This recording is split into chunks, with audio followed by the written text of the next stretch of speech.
আজ অনেকদিন বাদ জিমে এলাম পাপিয়া দিকে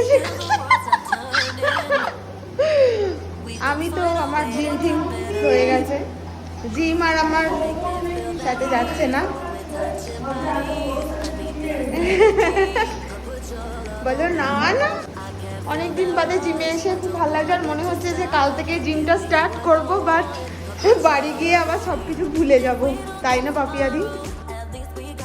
জিমে আসলে আমার মনে হয় আবার নতুন করে সব শুরু করব, নিজেকে মেনটেন করব, নিজের জন্য একটু সময় বার করব, কিন্তু বাড়ি গিয়ে সব ভুলে যাই। তাই আমি চেষ্টা করব এখন থেকে একটু করে জিম করার। ওই দেখো মাম্মা, কি মাম্মা, তুমি জিম করবে মাম্মা? করবে? কোনটা করবে কোনটা? একটু ফ্লাইং দেখি দাও তো, বাদ কেমন ফ্লাইং করে দেখি দাও। বাদ কেমন ফ্লাই করে দেখি দাও বাবা। কাল থেকে জিম করবই।